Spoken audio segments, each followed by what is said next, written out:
ચાલો hello students, good morning. છેલ્લી theory છે ટેલિસ્કોપ. આપણે છેલ્લે માઇક્રોસ્કોપ જોયું હતું, સંયુક્ત માઇક્રોસ્કોપ. જે ટેલિસ્કોપ જે છે, ટેલિસ્કોપનો ઉપયોગ બોલો શું? અવકાશીય પદાર્થોનું અવલોકન કરવા માટે. અવકાશીય પદાર્થ એટલે કોઈ પણ ગ્રહ હશે, કોઈ પણ તારા હશે, એ બધાનું અવલોકન કરવા માટે આપણે કોનો ઉપયોગ કરશું? તો કે ટેલિસ્કોપનો. માઇક્રોસ્કોપનો ઉપયોગ આપણે જનરલી કેમાં થાય? લેબોરેટરીમાં થાય.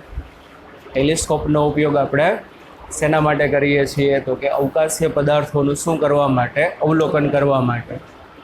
હવે જો ટેલિસ્કોપમાં બે ભાગ આવશે. એક આવશે ટેલિસ્કોપની મોટવણીનું સૂત્ર, અને બીજું આવશે ટેલિસ્કોપની વિભેદન શક્તિ.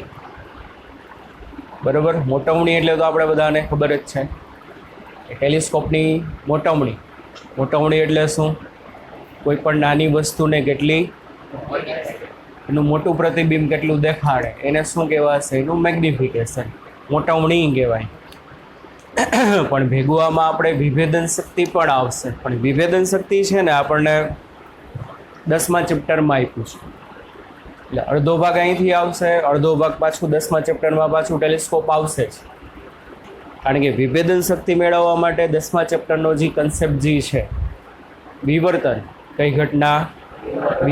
વિવર્તનની ઘટનાનો ઉપયોગ કરીને આપણે વિભેદન શક્તિ આવે. વિવર્તન એટલે શું? પાછું 10મામાં આવશે, ધોરણમાં નહીં. 10મા આપણે પાછું નથી જવાનું. હવે 10મા ધોરણમાં આમાં એવું કંઈ નથી આવ્યું. 10મા ચેપ્ટરમાં આવશે. બરાબર? એટલે અત્યાર પૂરતું ખાલું આપણે મોટવણી. વિભેદન શક્તિનામાં વચ્ચે થોડોક એક જગ્યાએ ઉલ્લેખ કરેલો છે, એટલે કહી દઉં. વિભેદન શક્તિ કોને કહેવાય? મોટવણી બધાને ખબર હોય. બરાબર? મોટવ શક્તિ અથવા તો મોટવણી. પણ વિભેદન શક્તિ એટલે શું? જોવો, આપણે નરી આંખે એટલે એમને નોર્મલ આંખે ચશ્મા પહેર્યા હોય કે ના પહેર્યા હોય, અવકાશીય પદાર્થોનું તમે અવલોકન કરતા હોય તો આ બધા જે આપણને ટમટમાતા બધા તારા દેખાતા હશે, એ બધા કેવા દેખાય? એકબીજાની એકદમ દૂર દેખાય કે નજીક દેખાય? તારા, બે તારા વચ્ચેનું અંતર કેટલું દેખાય? નજીક દેખાય. અહીંથી દૂર દેખાય. બે તારા વચ્ચેનું અંતર કહું છું. એ બધા તારાઓ વચ્ચેનું અંતર, બધા તારા આપણને કેવા દેખાશે? આમ નજીક દેખાય. પણ હકીકતે એટલા બધા એ લોકો નજીક હોય નહીં. એકબીજાથી લાખો હજારો કિલોમીટર દૂર હોય. બરાબર? તો વિભેદન શક્તિ, રિઝોલ્વિંગ પાવર. કેવો પાવર? રિઝોલ્વિંગ પાવર. રિઝોલ્વિંગ પાવર ક્યારે ઉપયોગીમાં આવે? બે વસ્તુના તમે મોટા પ્રતિબિંબ જોતા હો ને ત્યાર. બે વસ્તુ હોય, બે વસ્તુનું તમારે મોટું પ્રતિબિંબ જોઈ છે એક જ ઇન્સ્ટ્રુમેન્ટ વડે, તો ઘણી વખત શું થશે? એ પ્રતિબિંબ તમને મોટા મળશે તો એકબીજામાં પ્રતિબિંબ શું થશે? ભળી ગયેલા દેખાશે. એ નથી સમજાતું? બાજુમાં બે વસ્તુ તમે મૂકી છે અને તમે ટેલિસ્કોપમાં જોશો તો ટેલિસ્કોપનું કામ તો શું? એ બે વસ્તુનું પ્રતિબિંબ મોટું કરીને દેખાડશે. આની ઇમેજ લાર્જ થશે, આની ઇમેજ લાર્જ થાય, તો બે ઇમેજ એકબીજામાં શું થઈ ગઈ હશે? ભળી જશે. તો ખબર નહીં પડે કે કઈ ઇમેજ કોની છે. કે નથી સમજાતું? તો વિભેદન શક્તિ એટલે શું? નજીક રહેલી બે વસ્તુને કેટલી છૂટી પાડીને દેખાડે, એને એનો શું કહેવાય? રિઝોલ્વિંગ પાવર, વિભેદન શક્તિ કહેવાય.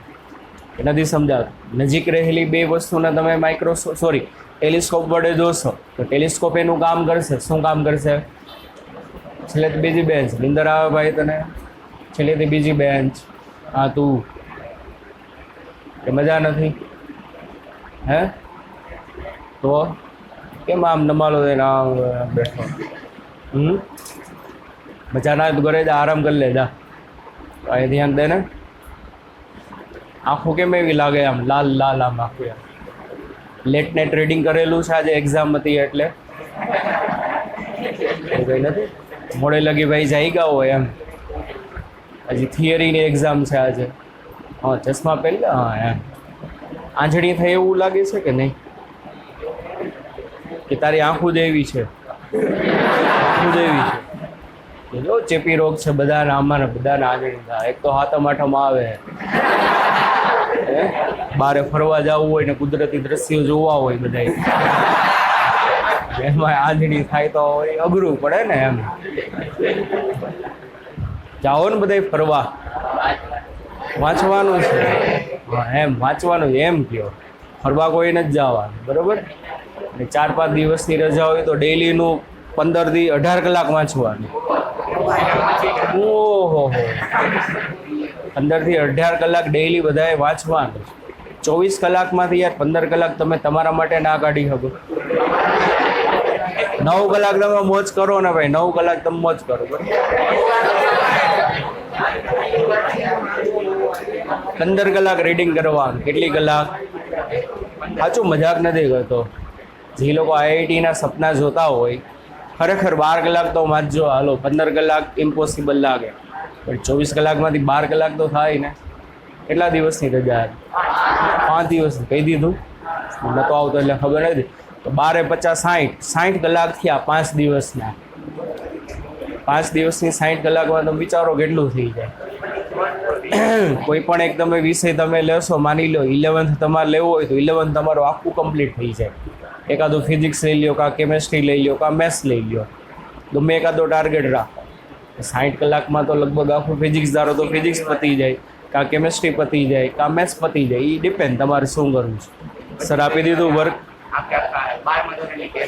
છે ને? આપી દીધું? બસ સરસ, એ જ લાયક છો બધા. હાલો તો વિભેદન શક્તિ, રિઝોલ્વિંગ પાવર, એ નજીક રહેલી બે વસ્તુને કેટલી છૂટી પાડીને દેખાડે, એને શું કહેવામાં આવશે? રિઝોલ્વિંગ પાવર. આવશે આપણે સૂત્ર 10મા ચેપ્ટરમાં. અહીંયા આપણે વાત કરીએ એની મોટવણીની. જુઓ ટેલિસ્કોપની મોટવણી. તો ટેલિસ્કોપ માટે મોટવણીનું સૂત્ર એકદમ સાવ સહેલું છે, સાબિતી પણ સાવ સહેલી છે. જુઓ ટેલિસ્કોપ માટે એક વસ્તુ બનશે, જે કિરણો આવશે બધા ક્યાંથી કિરણો આવશે? અનંત અંતરેથી આવશે, દૂરથી. કારણ કે અવકાશીય પદાર્થો આપણા કરતા એમ જ કહેવાય અનંત અંતરે. ઘણા બધા દૂરથી કિરણો આવે. દૂરથી કિરણો આવે ને અનંત અંતરેથી આવેલા જ કિરણો કહેવાય. ને એની ખાસિયત શું હશે? ખાસિયત શું હશે? એકબીજાને બધા કેવા હશે? સમાંતર હશે. કેવા હશે? સમાંતર. હવે એમાંય સમાંતર કિરણો ઘણી બધી પ્રકારના હોય. ભાઈ પેરેક્સિયલ કિરણો એટલે મુખ્ય અક્ષને સમાંતર. એટલે એવું ના હોય, કેવું ના હોય? એવું કે મુખ્ય અક્ષને સમાંતર હોય, મુખ્ય અક્ષ સાથે કંઈક એંગલે આવતા હોય, એને કેવા કિરણો કહેવાય? સમાંતર કિરણો જ કહેવાય કે નહીં? જો દોરું તો બધું ખબર પડે. દાખલા તરીકે અહીં થોડીક આકૃતિ અટપટી, બીજું કાંઈ નથી. કિરણોને ભેગા કરવાને ઓમ સહેલી છે, જોવામાં સહેલી લાગે, દોરવામાં અઘરી લાગે.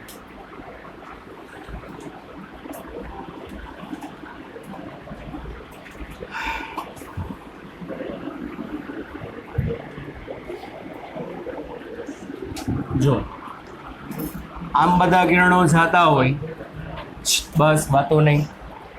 આ બધા કિરણો મુખ્ય અક્ષને સમાંતર છે, તો ક્યાંથી આવ્યા હશે? અનંત અંતરેથી આવ્યા હશે.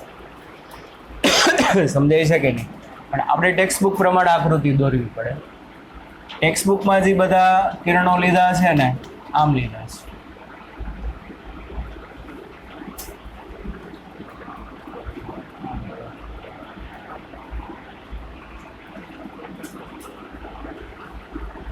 તો આ કિરણો કેવા કહેવાય? સમાંતર કિરણો જ કહેવાશે. હા કે ના? સમજાય છે કે નહીં? બરોબર, સમાંતર કિરણો છે. એટલે આ સમાંતર કિરણો, આ શું છે આપણું? ઓબ્જેક્ટિવ, જેની કેન્દ્ર લંબાઈ કેટલી હશે? એફઓ. બરોબર જી. વસ્તુ બાજુ જે લેન્સ હોય એને કેવો કહેવાય? વસ્તુ કાચ, ઓબ્જેક્ટિવ લેન્સ. ટેલિસ્કોપનો ઉપયોગ કરીને આપણે આ રીતે આમ જોતા હોય તો આપણી આંખ પાસે જે હશે હું હશે આઈપીસ. આ બાજુ જે હશે શું કહેવાશે? ઓબ્જેક્ટિવ. દૂરથી બધા કિરણો આવે ને ઓબ્જેક્ટિવમાં શું થાય? એન્ટર થાય. એક વસ્તુ તમે જોશો તો ઓબ્જેક્ટિવ લેન્સ ઘણો બધો મોટો દેખાડેલો છે અને સામે આઈપીએસ જોશો તો એકદમ, એનું કારણ હમણાં પછી આપણે વાત કરીએ, બરોબર? તો ચાલો, ઓબ્જેક્ટિવમાંથી બધા કિરણો આવે છે. પેલું આ કિરણ છે, માની લ્યો એ કિરણ લેન્સમાં દાખલ થયું અને વક્રીભવન પામે છે. અને વક્રીભવન પામીને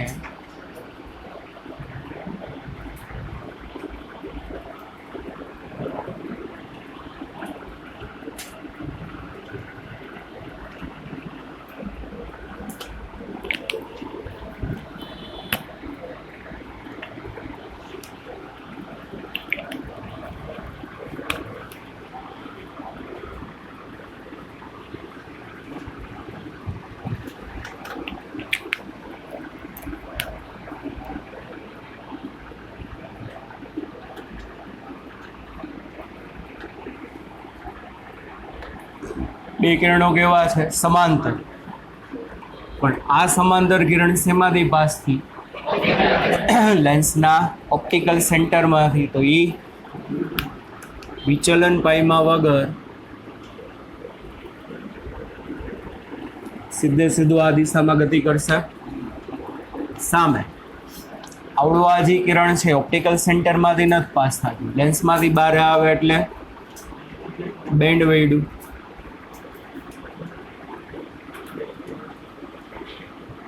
ને અહીંયા બે કિરણો ભેગા થયા. આ બે કિરણો અહીંયા ભેગા થયા તો આ શું મળશે? ઇમેજ મળશે કે નહીં? શું મળશે? ઇમેજ. કોઈ કહેશો આ ડિસ્ટન્સ કેટલું હશે?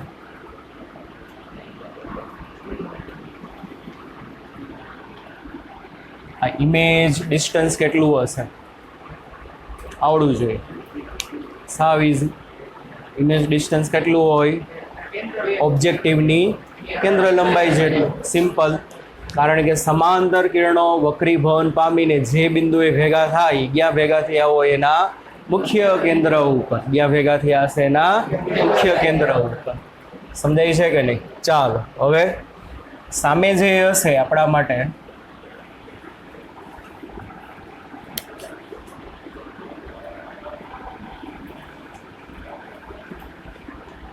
સામેનો જે લેન્સ હશે એ શું હશે આપણા માટે?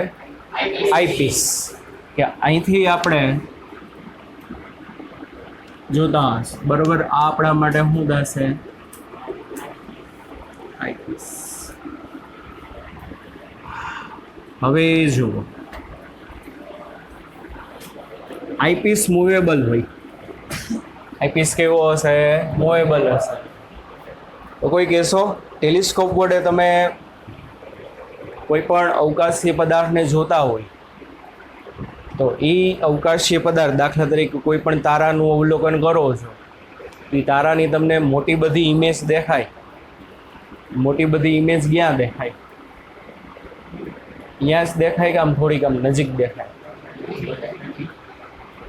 બસ, તારાની મોટી બધી તમને ઇમેજ દેખાતી હશે. બધી મોટી બધી ઇમેજ તમને ક્યાં દેખાય? નજીક દેખાય કે અહીંયા તમને દેખાશે?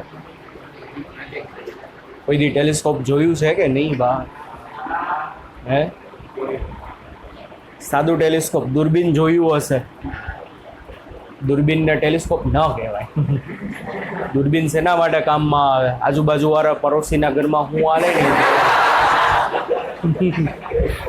ભલે બે માળા બાંધતા હોય, ઓલી વાઈફે વેલણનો ઘા કર્યો, ઓલો બચી ગયો, બરોબર? બાઉન્સ આવ્યો થોડો, સ્ક્વેર લેગમાં દઈએ આવ્યો. આમ દૂરબીન એના માટે વપરાય. એ ટેલિસ્કોપ ના કહેવાય. ખરેખર ઓરિજિનલ ટેલિસ્કોપ જે છે એને કહેવાય ટેરેસ્ટ્રીયલ ટેલિસ્કોપ.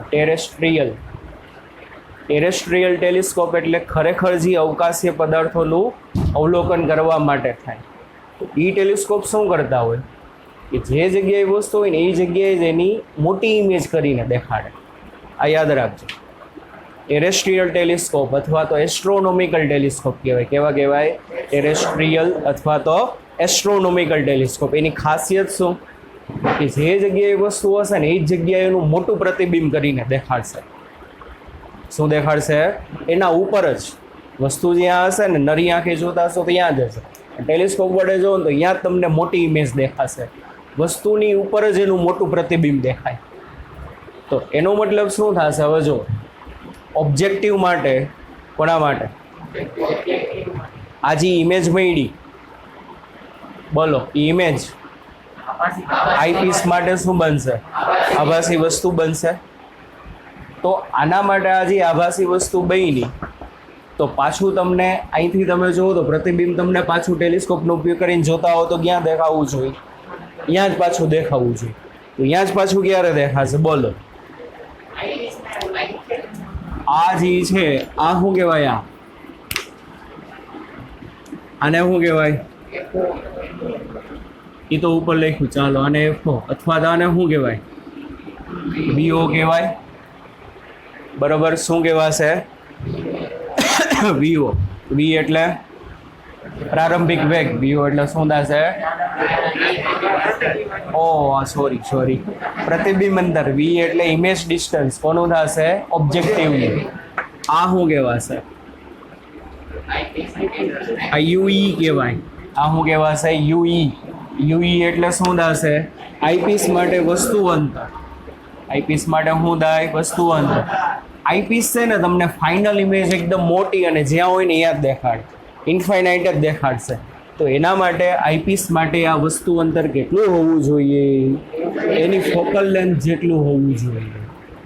કેટલું હોવું જોઈએ એની ફોકલ લેન્થ? તો આ અંતર કેટલું હશે? એફી જેટલું.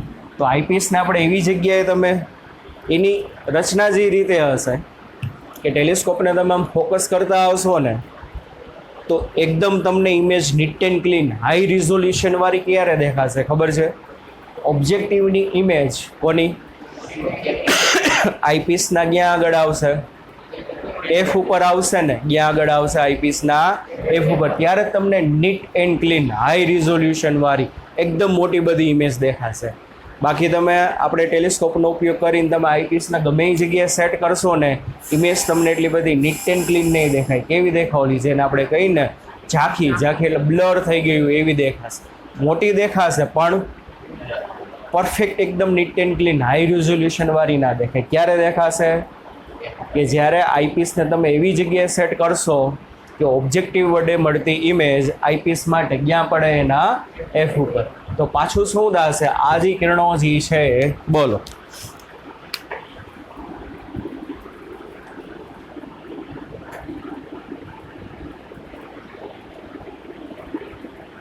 પણ આપણી આંખને એમ લાગે કે આ કિરણો હકીકતે આવ્યા છે ક્યાંથી? છે અનંત અંતરેથી આવ્યા છે કે નહીં? સમજાય છે કે નહીં? હા કે ના? બરાબર. એટલે આ રીતે થશે આ વસ્તુ. આટલું ક્લિયર? ચાલો એક બીજું. આ એંગલ માની લ્યો આલ્ફા છે, તો આ એંગલ કેટલો હશે? આલ્ફા જોઈ. કેમ? કારણ કે સામસામેના ખૂણા છે. આ આપણને કંઈક ઇમેજ મળી છે. કેવી ઇમેજ મળી હશે? ઉલટી ઇમેજ મળી હશે. કેવી ઇમેજ મળી હશે? ઉલટી. ચાલો હવે તો આલ્ફા શું કહેવાશે? આલ્ફા વસ્તુમાંથી આવતા કિરણો હોય. કોને? વસ્તુમાંથી આવતા કિરણો હોય મુખ્ય અક્ષ સાથે બનાવેલા કોણ કહેવાય. કોના સાથે? મુખ્ય અક્ષ સાથે બનાવેલો કોણ. આવડું આ જે બધા કિરણો છે આ બધા ક્યાં છે? આ બધા શું રચે છે? પ્રતિબિંબ રચે છે. શું રચે છે? આ બધા પ્રતિબિંબ. તો અહીંયા કંઈક એંગલ હશે આંખ સાથે. પરફેક્ટ નથી દોરાણું, ટેક્સ્ટ બુકમાં જોઈ લેજો. આ દાખલા તરીકે બીટા કેટલો છે? દાખલા તરીકે બીટા જેટલો હશે. હવે જો સમજો, આપણે આની મોટવણી જોઈશું. તો મોટવણી જોતી હોય તો આ દાખલા તરીકે ઓ, આ એ, આ આઈ, તો આપણે એમ કહી શકીએ ત્રિકોણ ઓ એ આઈ માં શું થશે? આ તમે ટેન આલ્ફા લગાડો તો શું થાય? બોલો. ટેન આલ્ફા બરાબર સામેની બાજુ એટલે એ આઈના છેદમાં ઓ એ, પણ ઓ એ એટલે શું થઈ જશે? એફ. આટલું ક્લિયર? હા કે ના? હવે જોવું સમજો. લેન્સ થોડુંક ઉપર દોરવાનો હોય. આ બીટા એંગલ છે ને, બીટા એંગલ એ અહીંયા ધારી લેવાનું, આ બાજુ અહીંયા લેન્સના સેના પાસે, ઓપ્ટિકલ સેન્ટર પાસે. બીટા એંગલ તમારે ક્યાં ધારી લેવાનો? લેન્સના ઓપ્ટિકલ સેન્ટર પાસે. કારણ કે ટેલિસ્કોપ વડે તમે જોતા હોય તો જુઓ, તમારી આંખ ક્યાં હોય? આમ જુઓ, આમ જુઓ, બોલો. ટેલિસ્કોપને આમ દૂર રાખ્યું હોય કે આમ નજીક રાખ્યું હોય?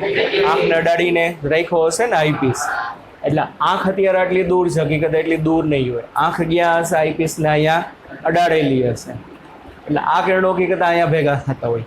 હવે અહીં લગી લઈ ગયા તો ઓપ્ટિકલ સેન્ટર લગી લઈ જવામાં કંઈ વાંધો નથી. આટલું થોડું ઘણું અવગણવું પડે ફિઝિક્સમાં, તો બધી સૂત્ર તમે પરફેક્ટલી તારવી શકો. તો આમાં તમને કંઈક ત્રિકોણ બનેલો દેખાશે, નકર આમાં તમે ત્રિકોણ ભેગું કરો તો ભેગો થશે નહીં. શું આપણે નિગ્લેક્ટ કરીએ છીએ? આંખ તો 100% આઈપીસના ડેલી જશે, એટલે કિરણો અહીંયા આમ ભેગા થતા હશે, બરાબર. તો આટલું આ જે અંતર હશે ને અહીંયા, બરાબર, આટલું અંતર આપણે શું કરવાનું? આટલું અંતર અવગણી નાખવાનું. આ બીટા છે તો આ કેટલો હશે? બીટા. તો એમાં તમે tan બીટા લગાડો તો શું થશે બોલો? આને આપણે O ડેશ કહી દઈએ. તો ત્રિકોણ AO'I માં tan બીટા બરાબર કેના બરાબર? સામેની બાજુ એટલે શું થશે? AI ના છેદમાં આ FE થશે. ચાલો, મોટવણી એટલે શું? મોટવણી બધા કિસ્સામાં આપણે મોટવણી એટલે શું કરીએ છીએ? ઇમેજ અપોન ઓબ્જેક્ટ કરીએ છીએ. લેટરલ મેગ્નિફિકેશનમાં શું હતું? પ્રતિબિંબની હાઇટ છેદમાં વસ્તુની હાઇટ, પ્રતિબિંબ અંતરના છેદમાં વસ્તુનું અંતર. ક્ષેત્રફળ મોટવણીમાં પ્રતિબિંબનું ક્ષેત્રફળ છેદમાં વસ્તુનું ક્ષેત્રફળ. એવી રીતે અહીંયા આલ્ફા શું છે? ઓબ્જેક્ટે મુખ્ય અક્ષ સાથે બનાવેલો કોણ. બીટા શું છે? ઇમેજના કિરણોએ મુખ્ય અક્ષ સાથે બનાવેલો કોણ. તો મોટવણી બરાબર શું થશે? ઇમેજના કિરણોએ મુખ્ય અક્ષ સાથે બનાવેલો કોણ એટલે કે બીટા ના છેદમાં વસ્તુમાંથી આવેલા કિરણોએ બનાવેલો કોણ એટલે આલ્ફા. તો m બરાબર બીટા બાય આલ્ફા. તો બીટા કેટલું છે? બીટા AI બાય FE ના છેદમાં આલ્ફા કેટલો છે? AI by FO. AI cancel, તો FO ઉપર ને FE નીચે એટલે ફોફી, 4/φ કેના બરાબર? 4/φ. તો ટેલિસ્કોપ માટે મેગ્નિફિકેશનની ફોર્મ્યુલા મળી. શું છે ટેલિસ્કોપ માટે મેગ્નિફિકેશન? ઓબ્જેક્ટિવની કેન્દ્ર લંબાઈના છેદમાં આઈપીસની કેન્દ્ર લંબાઈ. ઓમાં શું સૂત્ર આવતું સંયુક્ત માઇક્રોસ્કોપ માટે? LD/4φ. જો એમાં બે છેદમાં આવતા, અહીંયા શું થશે? ઓબ્જેક્ટિવની કેન્દ્ર લંબાઈ અંશમાં, આઈપીસની કેન્દ્ર લંબાઈ ક્યાં છે? છેદમાં. તો આનો મતલબ શું? જેમ ઓબ્જેક્ટિવની કેન્દ્ર લંબાઈ મોટી એમ શું થશે? ટેલિસ્કોપનું મેગ્નિફિકેશન મોટું. આઈપીસની કેન્દ્ર લંબાઈ જેમ નાની એમ મેગ્નિફિકેશન કેવું આવશે? મોટું આવશે. ઓબ્જેક્ટિવ લેન્સ એકદમ મોટો દેખાડ્યો છે, અને જેમ ઓબ્જેક્ટિવ લેન્સ મોટો બનાવશે એમ FO વધતું જશે, એકી થશે. અને બીજું શું થશે કે જેમ ઓબ્જેક્ટિવ લેન્સને તમે મોટો બનાવશો એમ શું થશે? આ એનું દર્પણ મુખ કહેવાય.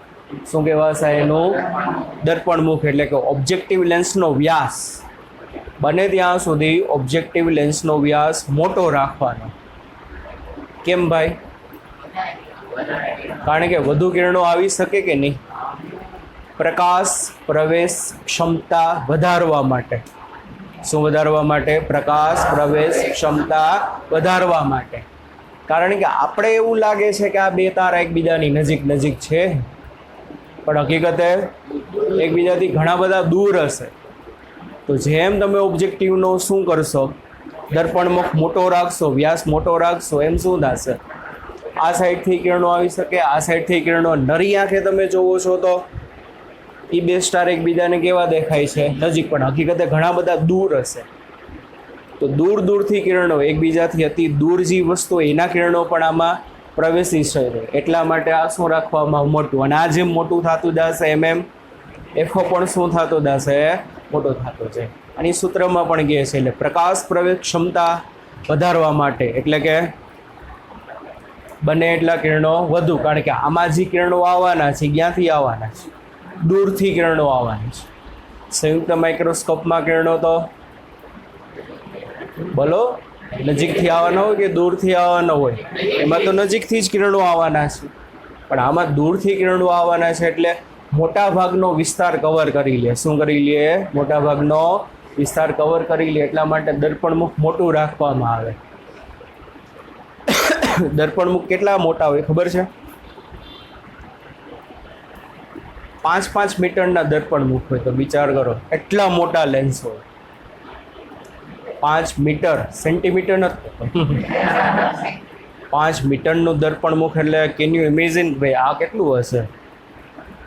આપણો રૂમ એપ્રોક્સિમેટ 5 મીટર જેટલો જ હશે ને, 4-5 મીટર જેટલી તો આ પહોળાઈ હશે, કારણ કે 1 મીટર એટલે એપ્રોક્સિમેટ આટલું થાય, તો આવું 5 વાર એટલે એપ્રોક્સિમેટ આ 4-5 મીટરની પહોળાઈ તો હશે રૂમની. એવડો મોટો લેન્સ હોય. કેમાં? દૂરબીનમાં નહીં. આપણે આખા ગામના ઘરમાં શું થાય છે એ નથી જોવાનું, દૂરબીનમાંથી તો હું પડોશીના ઘરમાં શું થાય એ જ જોવાનું. ટેલિસ્કોપ તો અવકાશીય પદાર્થો બધાને બરોબર લે છે. એસ્ટ્રોનોમિકલ ટેલિસ્કોપ હોય અથવા તો ટેરેસ્ટ્રીયલ ટેલિસ્કોપ હોય, એમાં આશરે 5-5 મીટરના આગળ આવશે. એમાં લખ્યું છે, ફેંકતો નથી હું, તમને સર ફેંકે બુકમાં લખ્યું છે હું બોલું છું, બરોબર. ચાલો આટલું રેડી. એટલે અહીં સુધીનું આ તમને ખાલી 2 માર્કમાં પૂછાય, સાવ સહેલું છે. ટેલિસ્કોપ માટે મોટવણીનું સૂત્ર સાબિત કરો, 2 માર્કમાં. આકૃતિ દોરવાની, આ સાબિત કરવાનું. અને આકૃતિની નીચેનું જે બધું છે આપણે એમસીક્યુમાં આવશે. આકૃતિની નીચે જે બધી વસ્તુ જે શેમાં આવશે? એમસીક્યુમાં. એક બીજી વસ્તુ, સંયુક્ત માઇક્રોસ્કોપ માટે ટ્યુબ લંબાઈ શું હતી કોઈ કહેશો? સંયુક્ત માઇક્રોસ્કોપ માટે ટ્યુબ લેન્થ શું હતી? હે? D minus FO plus Fe, અથવા તો આપણે શું કહેતા હતા? ઓબ્જેક્ટિવનું બીજું મુખ્ય કેન્દ્ર, આઈપીસનું પહેલું મુખ્ય કેન્દ્ર, એના વચ્ચેના અંતરને શું કહેવાય? એની ટ્યુબ લેન્થ. તો સંયુક્ત માઇક્રોસ્કોપ માટે ડી બરાબર FO plus L plus Fe. આના પરથી એલ બરાબર શું હતું? D minus FO plus Fe. એટલે 2 લેન્સ વચ્ચેનું જે અંતર હોય એમાંથી બેની કેન્દ્ર લંબાઈનો સરવાળો બાદ કરો એટલે તમને શું મળે? એની ટ્યુબ લેન્થ. ટેલિસ્કોપમાં સિમ્પલી ટ્યુબ લેન્થ એલ બરાબર ડી. શું થશે? ટેલિસ્કોપમાં સિમ્પલી ટ્યુબ લેન્થ શું થશે? એલ બરાબર ડી. અને એલ બરાબર ડી એટલે શું થશે? FO plus Fe. આકૃતિમાં તમે જોઈ જ શકો છો આ 2 લેન્સ વચ્ચેનું અંતર કેટલું હશે? સિમ્પલ એફઓ પ્લસ એફઈ જેટલું. એને શું કહેવામાં આવશે? ટેલિસ્કોપની ટ્યુબ લંબાઈ. ગોટેના ચડતા ટ્યુબ લંબાઈ કોની પૂછી છે? ઇમ્પોર્ટન્ટ છે. એમસીક્યુમાં માઇક્રોસ્કોપની પૂછી છે કે પછી ટેલિસ્કોપની? બરાબર, ટેલિસ્કોપની હોય તો 2 લેન્સ વચ્ચેનું અંતર જ ટ્યુબ લંબાઈ કહેવાશે. કેટલું હશે? એફઓ પ્લસ એફઈ જેટલું. ક્લિયર થયું? આ સમજાણું આટલું? ચાલો,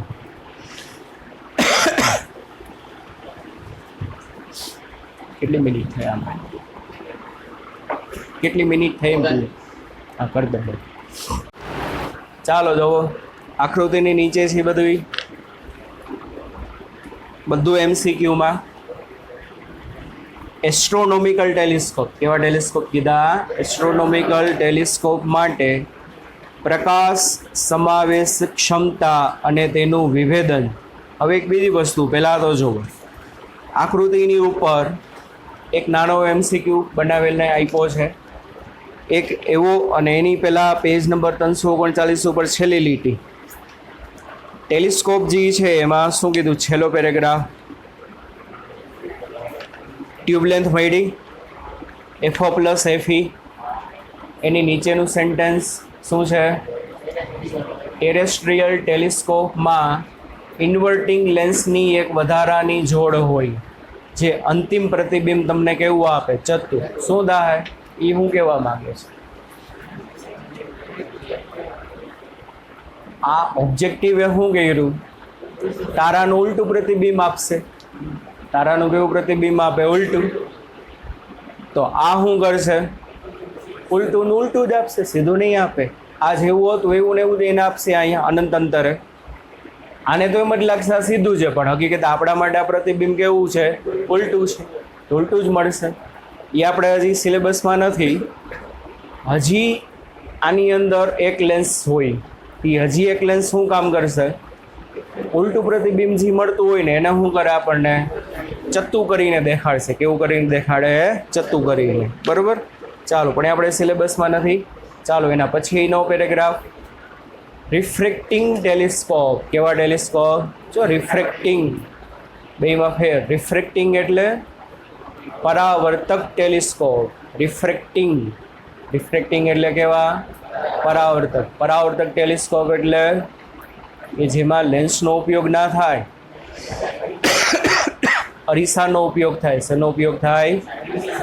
એ છેલ્લે નાનું એવું આપ્યું છે, થિયરી પૂરી થાય ત્યારે આપણે જોશું. પહેલાં તો અહીં ધ્યાન રાખો. રિફ્રેક્ટિંગ ટેલિસ્કોપનો ઉપયોગ ટેરેસ્ટ્રીયલ તેમજ એસ્ટ્રોનોમિકલ એમ બંને વસ્તુઓના અવલોકન માટે પણ થાય છે. સેન્ટેન્સ અહીંયા આપ્યું, થિયરીની સાવ છેલ્લે આપી, એ પછી જોશું. ચાલો, એક વસ્તુ આપણને કીધી, ઓબ્જેક્ટિવ લેન્સની કેન્દ્ર લંબાઈ 100 અને આઈપીસની 1, તો મોટાવણી કેટલી મળે? 100 મળશે. એટલે જેટલી તમને નરી આંખે જેટલું તમને દેખાતું હશે એના કરતાં 100 ગણું મોટું કરીને દેખાડે. આ એને શું થાય? મોટાવણી. પાછળ એની વિભેદન શક્તિ ગણીને આપી છે. જો પાછળ આ ટેલિસ્કોપ વડે 1 મિનિટ જેટલું અંતર ધરાવતા 2 તારાનું નિરીક્ષણ. એ વળી શું? 1 મિનિટ જેટલું 2 તારા વચ્ચેનું અંતર. કારણ કે આપણે તો 2 તારા વચ્ચેનું જે અંતર મારે ડિગ્રીમાં જ મળશે કે નહીં ભાઈ? 2 તારામાં અવકાશમાં હશે. એક અહીંયા છે ટિંગ ટિંગ ટિંગ ટિંગ ટિંગ ટિંગ ટિંગ ટિંગ. એક અહીંયા છે ટિંગ ટિંગ ટિંગ ટિંગ ટિંગ ટિંગ. તારે જમીન પર અને આપણે અહીંયા ઊભા છીએ. તો એક અહીંથી કિરણ આવે છે, એક અહીંથી કિરણ આવે છે. તો અહીંયા એંગલ બેયનો હશે. કેટલાનો હશે? 1 મિનિટનો હશે. અને આ તો ખબર જ છે ને, આપણે ભૂતકાળમાં ભણી ગયા છે. દૂરની વસ્તુના કિરણો આપણી આંખ હારે કેવો એંગલ બનાવે? એકદમ નાનો એંગલ બનાવે. આ તો ખબર જ હશે બધાને, કે નથી ખબર? હા, એમ ના ખબર હોય તો આ કરજો, કારણ કે ભણાવેલું છે એટલે. અને હમણાં જ લગભગ ભણાવ્યું હતું લાસ્ટ વીકમાં. આ દિવાલવાળું ઉદાહરણ જ આપ્યું હતું. દિવાલના આ ખૂણામાંથી કિરણ આવે, આ ખૂણામાંથી કિરણ આવે. દિવાલની મને એકચ્યુઅલ એની પહોળાઈ દેખાય, પણ દિવાલ જેમ જેમ પાછળ જશે મને નાની દેખાય. કેમ ભાઈ? દિવાલ જેમ જેમ દૂર જશે મને નાની દેખાય. કેમ? કારણ કે દૂરથી કિરણો આવે, અને દૂરથી કિરણો આવે તો આપણી આંખ હારે એંગલ કેવું બનાવે? નાનો. એટલે દિવાલ એકચ્યુઅલ જેટલી સાઇઝની હશે એના કરતાં અત્યારે મને એકચ્યુઅલ સાઇઝની દેખાશે, પણ જેમ દૂર જશે એમ નાની દેખાય. એનું કારણ એના 2 ખૂણામાંથી આવતા કિરણો મારી આંખ સાથે કેવો એંગલ બનાવે? એકદમ નાનો. તો અત્યારે આપણે નરી આંખે જોવું તો 2 તારા વચ્ચેનો એંગલ તમને કેટલો દેખાતો હતો? 1 મિનિટ જેટલો દેખાતો.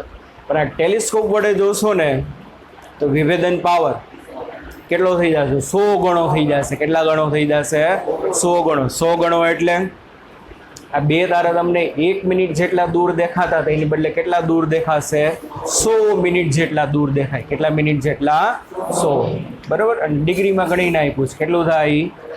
1.67. ક્લિયર ભાઈ આટલું? ચાલો, એ નીચેનું વાંચી લેવા લાયક છે. એસ્ટ્રોનોમિકલ ટેલિસ્કોપ માટે પ્રકાશ સમાવેશ ક્ષમતા અને તેની વિભેદન શક્તિ આવશે આપણે આગળ. મહત્વની બાબતો છે. આ પૈકી પ્રકાશ સમાવેશ ક્ષમતા સ્પષ્ટ રીતે ઓબ્જેક્ટિવના ક્ષેત્રફળ ઉપર આધાર રાખે. તેના ક્ષેત્રફળ ઉપર ઓબ્જેક્ટિવના મોટા વ્યાસવાળા લેન્સની મદદથી ઝાંખી વસ્તુઓ પણ તમે જોઈ શકાય છે. વિભેદન શક્તિ અથવા તો નજીકની 2 વસ્તુઓને શું કરવા માટે? અલગ અલગ જોવાની ક્ષમતા. એને શું કહેવાય? એની વિભેદન શક્તિ. પણ ઓબ્જેક્ટિવના વ્યાસ ઉપર આધાર રાખે છે. જેમ ઓબ્જેક્ટિવનો વ્યાસ મોટો એમ બે વસ્તુને વધુ છૂટી પાડીને દેખાડશે. આમ પ્રકાશીય ટેલિસ્કોપ તેના ઓબ્જેક્ટિવનો વ્યાસ મોટો હોય તેવા બનાવવા જરૂરી છે. અત્યારે વપરાતા સૌથી મોટા ઓબ્જેક્ટિવ લેન્સનો વ્યાસ 40 ઇંચ. 40 ઇંચ મતલબ 1.02 મીટર જેટલો છે. કેટલો છે? 1.02 મીટર જેટલો. ઓકે સર, તમે તો 5 મીટર કહેતા હતા ને, છે જો નીચે એ આવે છે. બરોબર, ચાલો.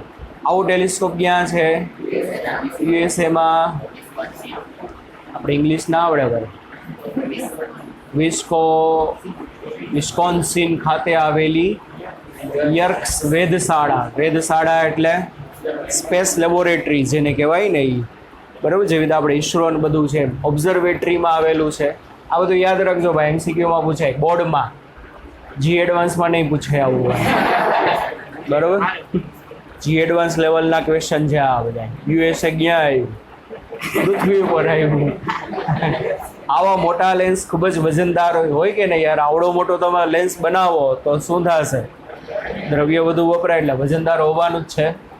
અને તેમને બનાવવું અને તેના છેડા પાસે દઈને ટેકાવવા, એમને થોડા હવામાં હોય અને કંઈક સપોર્ટ તો આપવો પડે કે નહીં?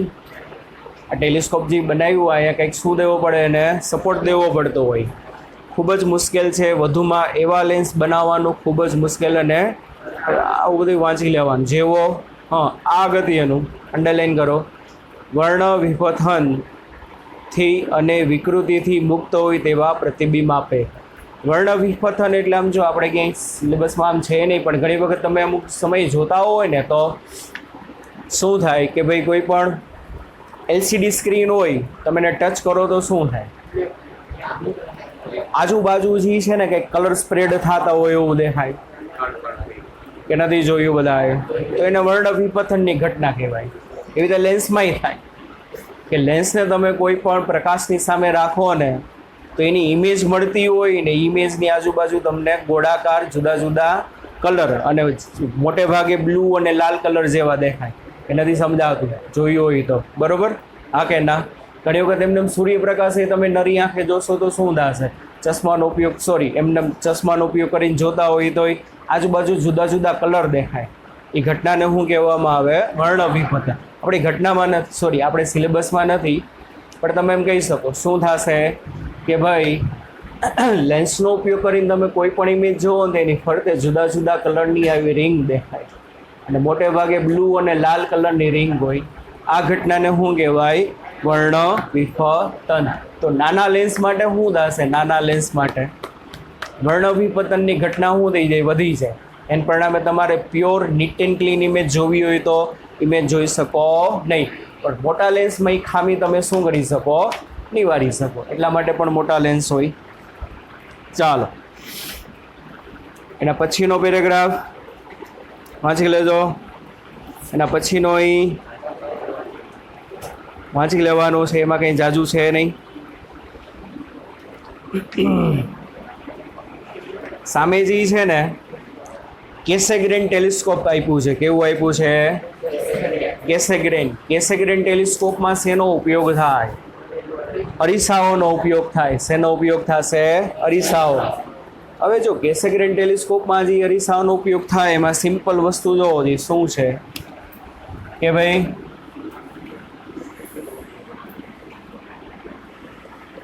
આ રીતે અહીંયા એક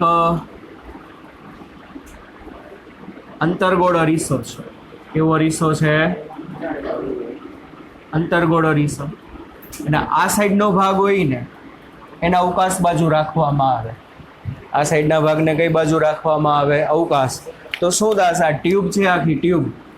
એ ટ્યુબની અંદર અવકાશમાંથી આવતા સમાંતર કિરણો શું થાય? દાખલ થાય, અને અંતર્ગોળ અરીસા ઉપર શું થાય? આપાત થશે કે નહીં? આ સાઈડનો ભાગ કઈ બાજુ રાખે છે? અવકાશ બાજુ રાખે. સમાંતર કિરણો આવે અને આના ઉપર શું થાય? આપાત થાય. આપાત થઈને શું થશે? બોલો. આપાત થઈને શું થશે? બોલો. અંતર્ગોળ અરીસા ઉપર આપાત થયા તો એ પરાવર્તન પામીને કઈ જગ્યાએ? એના એફ ઉપર અહીંયા શું દાશે ભેગા થાય કે નહીં? તો દૂરની વસ્તુની ઇમેજ તમને અહીંયા દેખાય નળીની અંદર. આ શું હશે? અંતર્ગોળ અરીસાનું એફ હશે. તો આ બધા અવકાશી પદાર્થોની તમારી ઇમેજ જોવી હોય તો શું કરવું પડે? ઇમેજ જોવી હોય તો ઇમેજ જો તમારે જોવી હોય તો તમારે શું કરવું પડે? નળીની અંદર જવું પડે. બરોબર. આખી જે પરાવર્તક ટેલિસ્કોપ હોય ને એમાં જે નળી હોય ને નળી, એ નળીનો ડાયામીટર આશરે 5 થી 6 મીટરનો રીલોકો રાખે. નળીનો ડાયામીટર આશરે કેટલો રાખે? 5 થી 6 મીટરનો. એના કારણે શું થશે? માણસ આખો અંદર જઈ શકે, કારણ કે એવરેજ આપણી હાઈટ કેટલી હોય? 5 થી 6, બરોબર એટલી હશે. અને ઢીચકા એવા સાયન્ટિસ્ટને અંદર દાખલ કરે એટલે હું વાંધો ના આવે. શું નામ તારું? ભાઈ ભૂલાઈ ગયું. અજાણી. હા, અજાણીની અંદર દાખલ કરે એટલે હું તો કે વાંધો નહીં આવે. ખરેખર મજાક નથી કરતો, એમ બધું લખ્યું જ છે કે બને ત્યાં સુધી આ જે આ પરાવર્તક ટેલિસ્કોપ હોય અરીસાવાળા, એમાં જે ટ્યુબ હોય ને એ ટ્યુબનો આશરે ડાયામીટર કેટલો હોય? 5 થી 6. એના કારણે બે વસ્તુ બનશે કે નહીં? શું બને બોલો? આટલો મોટો ડાયામીટર રાખે તો શું થાય? પ્રકાશ પ્રવેશ ક્ષમતા પણ વધી જશે કે નહીં? ઘણા બધા કિરણો અંદર આવી શકે. અને સામે જેટલો નળીનો વ્યાસ હશે સામે એટલો મોટો અંતર્ગોળ અરીસો હશે કે નહીં? હા કે ના? સમજાય છે કે નહીં? તો તમારે ઇમેજ અહીંયા મળે. તો તમે જ્યારે અંદર જઈ અને અહીંયા એના એફ ઉપર ઊભા રહી જાઓ ને, માની લો અંતર્ગોળ અરીસો છે 100 સેન્ટીમીટર કેન્દ્ર લંબાઈવાળો હોય, તો અરીસાથી તમે ક્યાં ઊભા રહી જાઓ? 100 સેન્ટીમીટર ઊભા જોવો ને, હકીકત તમને દેખાતું હશે અરીસામાં, તમને એવું દેખાય અરીસામાં ના, પણ હકીકતે થયું શું હોય બોલો?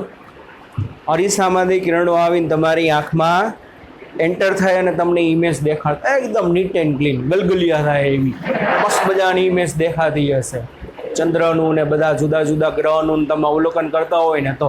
અથવા તો શું કરવામાં આવે બોલો? અહીંયા પડદો મૂકી દો. તો અહીંયા પડદો મૂકી દેશો તો શું થશે? પડદા ઉપર મસ્ત મજાની ઇમેજ ઝીલાશે. અને એટલી બધી પણ માથાકૂટ ના કરવા માટે સાયન્ટિસ્ટોએ બીજો એક રસ્તો શું શોધ્યો કે ભાઈ એવું થોડું અંદર નળીઓમાં જવાય, આપણા પાઇપમાં થોડા જવાય ભૂંગરામાં. એના માટે એ લોકોએ શું કર્યું કે એના માર્ગમાં એક બહિર્ગોળ એક બીજો લેન્સ મૂકી દીધો. શું મૂકી દીધો? સોરી, બહિર્ગોળ અરીસો. હવે એના માર્ગમાં બહિર્ગોળ અરીસો મૂકી દેશો તો શું થશે બોલો? એ જે બધા કિરણો અહીંયા આવતા હતા એ અહીંયાથી અહીં લગી પહોંચી શકે ના પહોંચી શકે ને અહીંથી પાછા પરાવર્તન પામીને શું થશે? અહીંયા બારે વહી જશે. અને અહીંયાથી તમે એક મસ્ત મજાનો આઈપીસ હોય અહીંયાથી તમે શું કરી શકો? જોઈ શકો. તો તમારે નળીની અંદર જવાની કંઈ જરૂર પડશે નહીં. આ સામે એક નાનું એવું છિદ્ર રાખ્યું હોય કે જ્યાંથી કિરણો શું થાય? બારે આવી શકે. રેડી? એટલે આ કોની રચના છે? Cassegrain telescope. બરાબર, એનું બધું એમાં લખ્યું છે. શું શું છે એ તમારે જરાક વાંચી લેવાનું. ક્લિયર ભાઈ? ચાલો, થિયરી આ ચેપ્ટરની બધી પૂરી. હવે લગભગ દાખલા બાકી છે. કેટલા કર્યા હતા? 10-12 જેવા દાખલા કર્યા હતા. વધુ કર્યા છે.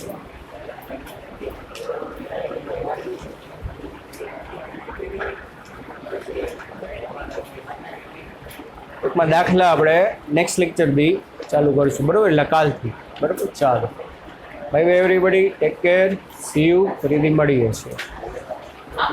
બરોબર.